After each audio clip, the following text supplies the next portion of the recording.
I'm so excited, Angela, that I get to chat with you about Not Dead Yet. It's such a cute and seriously funny new series. How was Cricket originally described to you?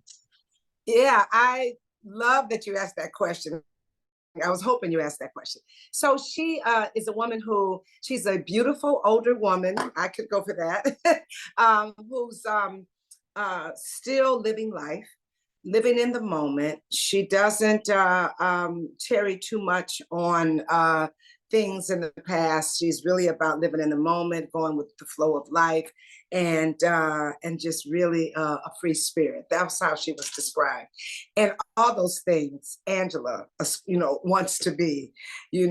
I try so hard to stay in the moment, go with the flow, not tarry in the past. So I said, this will be good for me.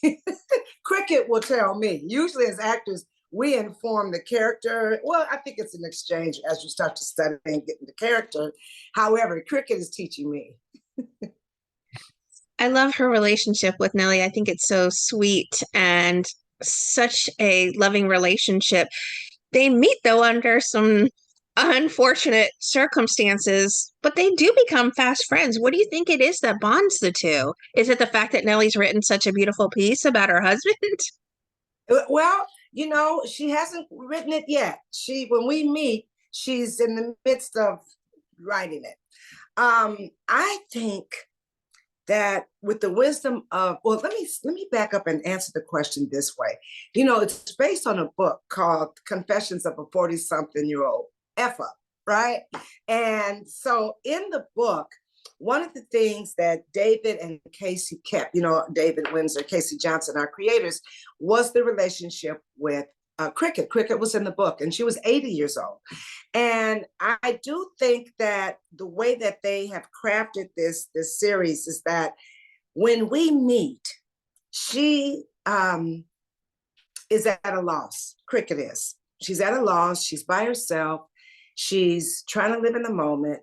I even kind of put in my research that this is the restaurant that her and Monte used to hang out at.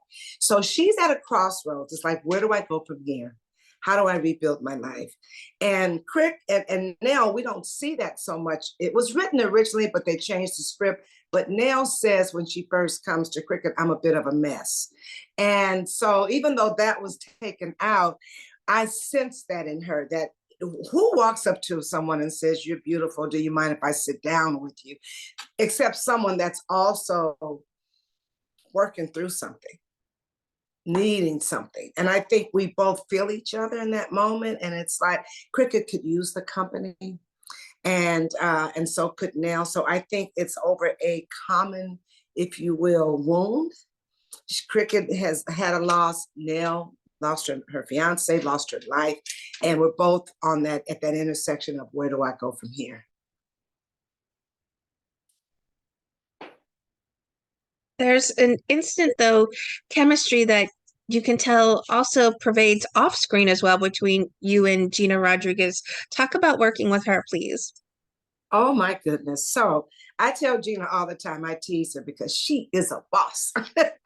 And I mean it. Gina, first of all, is a beast as a talent. She has walked through this series pregnant. You probably know that already. We hit it well. There were times when we had to have a water bottle, something in front of the stomach. Never complained. Always gave 150, always had a smile. She's an EP on the show as well, so she had ideas. She was never too tired to give them, to help, ask me, was I comfortable? If you don't want to say that, maybe you want to say it this way. I mean, not that she was ever, usurping the writers, but she would see sometimes that this feels more natural to you. And we would talk, about it. She also did this thing at the pilot, and then she continued to carry it through. Gina will stop and thank all the background. She would tell them that we could not do this without them. We appreciate their hard work, their long hours, and she values them. And so I always say, the love starts at the top. And I got to throw in David and Casey and Dean Holland, because they're also just generous spirits, beautiful, beautiful people to work with. And then you have Gina, number one on the call sheet, and she keeps it going. So I have a lot of respect for her as a talent. She's funny, she's quick, she's never came in not knowing her shit, you know. If she didn't know, she pulled it off. I never saw it. And she took good care of herself also as a woman that's carrying a child. She took care of herself, and I watched her and I thought, wow, this is someone who is a pure, I mean, the quintessential professional. And I love that Cricket expands her friendship to other people in Nellie's life as well. It was actually funny because I can't think of Adam Glassman's character's name, but he comes off very abrasive. But Oh, Cricket seems you Rick, talking yes, about her roommate, Edward? yes, Wow. he comes in quite abrasive, but Cricket seems to like that about him. Yeah, She well, seems to be an all-inclusive kind of friend. yeah, well, you know, and it's funny because I used to tease Dean and Casey and them. I'm like, why do you all keep giving me scenes with this man? Because he is, oh my God, he's so funny. He's a mess in a good way. I'd say good trouble. And so we have some scenes that are coming up as well together. Rick is a straight shooter. And, you know, when someone passes, there's this coddling that goes on, and understandably so. But there's a point where you think, you know, Cricket has a wine bar, so she's hearing it all day. Oh, I'm so sorry. Oh, I'm so sorry. And all these different, you know, metaphors, you know, life, you know, death is like a wave, and he's better off now. And he's at, you can imagine all the things she's hearing. And someone just comes in and said, I heard your husband died. It sucks because you still got it going on. I'm like, yes, let's have that conversation, you know? So I appreciate that he's a straight shooter. Cricket, listen, she's an older woman. She's been through it all. And you can see in Monty's nail that he's a straight shooter. So I feel like Cricket is used to that, you know. And there's a line in there in the pilot where he says, I used to have I used to be an asshole until I met Cricket. And so Cricket's used to it. She's used to it. And I think even kind of likes it. I certainly enjoy working with Rick. I do. It's a lot of fun. There's so many comedic talents on this series. I have to ask, who breaks the most during filming? Well, now my scenes are really with Rick and Gina the most. I've had a couple of opportunities, you'll see later in the series, where I got to work with everyone. So I don't know what goes on, you know, with at the workplace.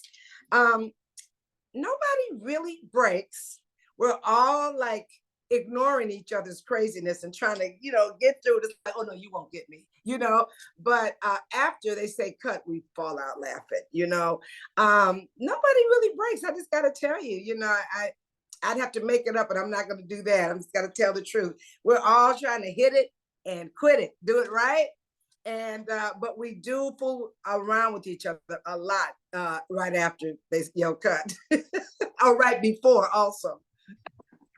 You touched on it a bit that Gina encourages you all to really find your own voice in these characters. Is there any room really then when it comes to improving in scenes? There has been some of that, you know, absolutely. Listen, the writers are great. So a lot of it is on the page. And so if there's any improving, it's just a little here and there, you know. And Rick is a comedian, and he's very funny. Now, I don't know, Lauren is funny as hell too. I don't know what's happening over there at the workplace, but there's been, like I said, a couple of scenes where we've all been together, and Dean was directing, and Dean would just allow it. And the writers will come in and say, we got an alt line, try this. What do you think about that? Or I'll ask, do you mind if I say it this way? They are so open. They have really created this stimulating playground for creative exploration. And I couldn't ask for a better gig and to work with a better group of people. So, you know, I guess in answer to your question, yes, they allow for the improv. They allow for us to have fun and explore. I am sure you have many memorable moments from filming and maybe favorite episodes even that you've worked on so far. Maybe the pilot, since that's where we're introduced to cricket.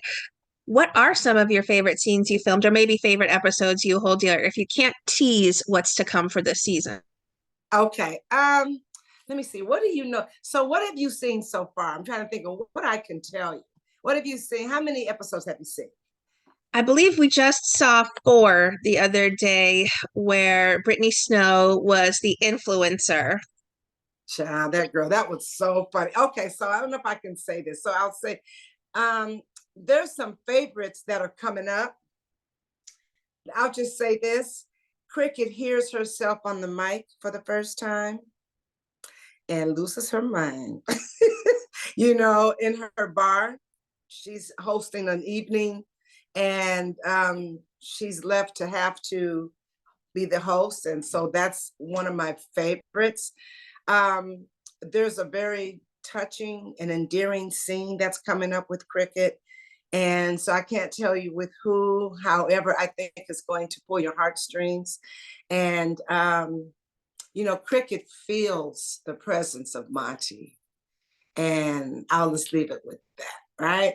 Um, there's another scene that I really love they allowed me to do, and that is, I think you saw that where, Rick comes in, Edward comes in to get advice, and we find out that Cricket has not unlocked the piano. So she hasn't quite moved on. So that's a really good one. And I just can't wait for you all to see that. And then I just want to share in the pilot, to work with I just could not believe that I was that who my husband was because he's so iconic. And he walked over one day in the middle of the shoot. We were just, waiting for them to set up for the new shot. And he says to Nell, I wish I could tell her how beautiful she is one more time. And so while we were waiting, Martin walks over and says, by the way, I just want to tell you, you are a beautiful woman. And then he walks on back. And I was like, that's my husband. I was just so, I'm telling you, everyone I worked with on this show was so generous. I hope I was to them as well. We just, and the connection with Gina and I is just so real. It was when we met, it was like that. It was like I knew her. And I'd like to claim that for myself, but I bet if you talk to the other cast members, it's the same. Everyone seems to be more charming than the last person that you worked with in every scene. So it's a special project for you, and it makes me so happy. What do you think it is about Not Dead Yet that's going to make it such a fast fan favorite series? I think that, we have a lot of these spiritual shows or ghosts, we have vampires. And a lot of times when we see those shows, not always, they've got some other ones that bring the light. But a lot of them are dark. And I'm not against dark at all. I just, but they're ghosts or they're monsters or they're vampires. And, there's a place for that. I think that this show brings light and love. And if let me tell you, right now, with all that's going on in this world, we could use more light and more love.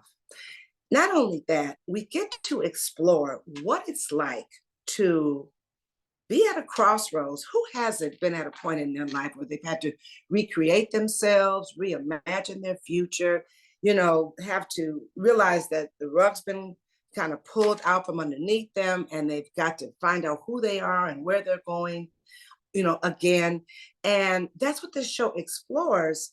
And it explores it in a way where when you're bringing people back who have already passed on, you realize, oh, if I'm still here, I still have an opportunity to make a new choice. I still have some living that I can do, and it's my decision on how I'm going to do that. And who better to learn about life than someone who's already lived it and who's on the other side? So I think that the other thing is, I think it shifts us into perhaps thinking about death in a different way. That maybe our loved ones do hang around, or maybe they are at peace, or the life that we live, is it going to be a life when we leave here that we're proud of and that we're at peace with. So I think those questions, even though those are kind of deep and profound questions that, offer us an opportunity to go within, the laughter and the silliness keeps us, not going too deep, but deep enough. And, listen, Casey and David come from This Is Us. And that show, one of my favorite shows, has so much heart in it. So we're talking about a comedy that deals with life and death that has a lot of heart.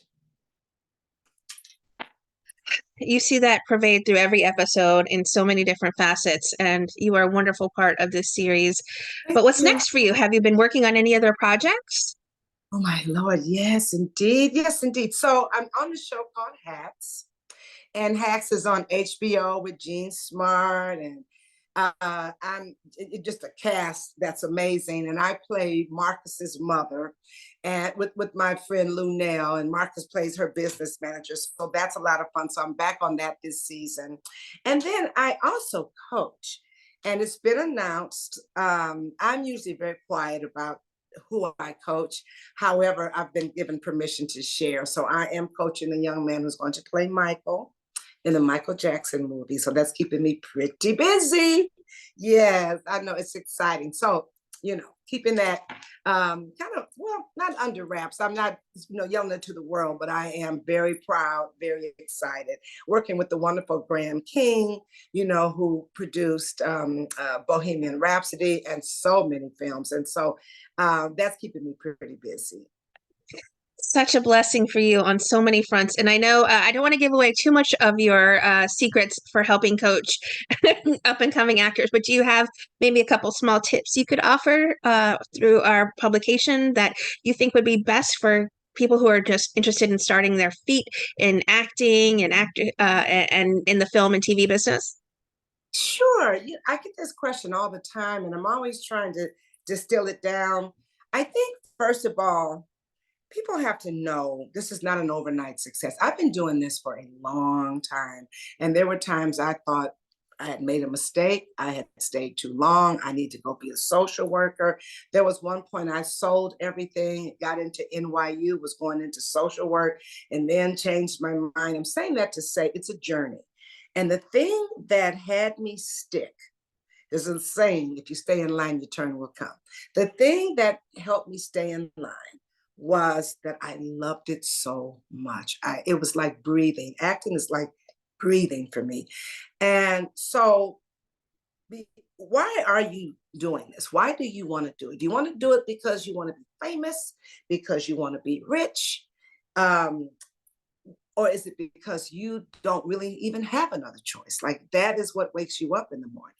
And then looks, because it's longevity, and you're going to get your feelings hurt. There's a lot of rejection, and the only thing that's going to keep you going is the fact that you have a passion for it. That's one.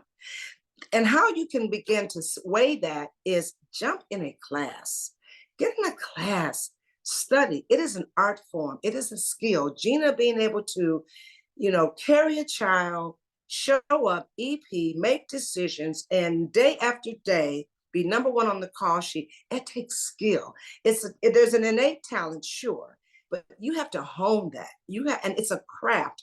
And it really annoys me when people just, I could do that, and they have no idea what it takes. No idea. So I would say jump in a class and get to work with other actors, get to be accountable. You have scenes, you've got lines you've got to learn, you've got to show up. You've got to hear, no, that wasn't good, bring it back.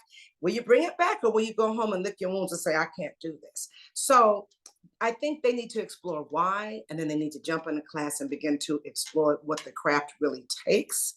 And then after that, jump in a play.